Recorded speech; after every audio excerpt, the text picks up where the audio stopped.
হাসরে যখন বিচার কাজ শুরু হবে তখন সর্বপ্রথম হিসাব নেওয়া হবে নামাজের। নামাজ হলো ভেস্তের চাবি, তা আমরা সকলেই জানি, কিন্তু জানা সত্ত্বেও আমরা নামাজ পড়ি না। প্রিয় নবী হাদিসে বলেছেন, বেনামাজিদেরকে দুনিয়াতেই 5টি শাস্তি দেওয়া হবে। বেনামাজিরা দুনিয়াতেই এই 5টি শাস্তি না পাওয়া পর্যন্ত মৃত্যুবরণ করবে না। মৃত্যুর আগে তাদের এই শাস্তি ভোগ করতে হবে। প্রিয় নবীর এই হাদিসটি অবশ্যই শেয়ার করে দিবেন। প্রিয় নবীর হাদিস জেনে যে ব্যক্তি অন্যের কাছে শেয়ার করলো না তাকে প্রিয় নবী উম্মত বলে পরিচয় দিবে না। আমরা জানবো এবং অন্যকে জানাবো। এবং আপনি যদি প্রিয় নবীর উম্মত হয়ে থাকেন তাহলে অবশ্যই আলহামদুলিল্লাহ কমেন্ট করবেন। তো চলুন বেশি কথা না বলে শুরু করি আজকের ভিডিও। আজকে আমরা জানবো বেনামাজি ব্যক্তিদের দুনিয়াতে কোন 5টি শাস্তি দেওয়া হবে। বেনামাজি ব্যক্তির সর্বপ্রথম যে শাস্তি হলো সেটি হলো তার কোনো দোয়া কবুল হবে না। সে আল্লাহর কাছে যতই দোয়া করুক না কেন তার কোনো দোয়া আল্লাহর দরবারে কবুল হবে না। 2 নম্বরে যে শাস্তির কথা বলা হয়েছে তা হলো তার নেক কাজের কোনো বদলা দেওয়া হবে না। প্রিয় দর্শক, ধরুন আপনি কিছু পাওয়ার জন্য নেক আমল করলেন, কিন্তু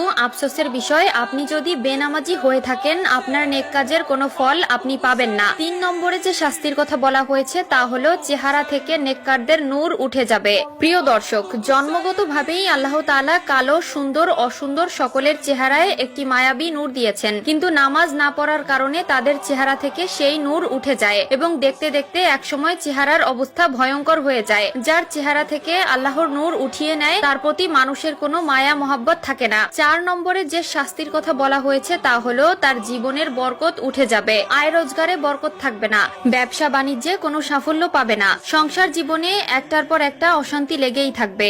যতই ইনকাম করে ততই মনে হয় যেন কোনো সফলতা পায় না। এর মাধ্যমে বোঝা যায় আল্লাহ তাআলা তার জীবন থেকে নেক বরকত ছিনিয়ে নিয়েছে। 5 নম্বরে যে শাস্তি দেওয়া হবে তা হলো কোনো নেককার বান্দাদের দোয়ার মধ্যে তার কোনো হক থাকবে না। যে ব্যক্তি বেনামাজি তার জন্য যদি কেউ দোয়া করে সেই দোয়ার ফল সে পাবে না। এমনকি ওই বেনামাজি নিজের জীবনের দুর্দশা দূর করার জন্য যদি কোনো আলেমকে এনে দোয়া করায় সেই দোয়া আল্লাহর দরবারে কবুল হবে না, কারণ বেনামাজির জন্য নেককার ব্যক্তিদের দোয়া কবুল হয় না। নামাজ হলো সকল জীবনযাত্রার মূল চাবিকাঠি।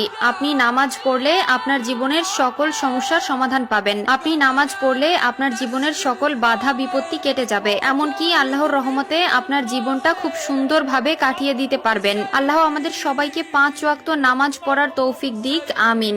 হাসরে সর্বপ্রথম হিসাব নেওয়া হবে নামাজের। আল্লাহ তাআলা মুসলিমদের উপর নামাজ ফরজ করেছেন। কাফের, মুশরিক ও মুসলিমদের মধ্যে পার্থক্য হলো নামাজ। প্রিয় দর্শক,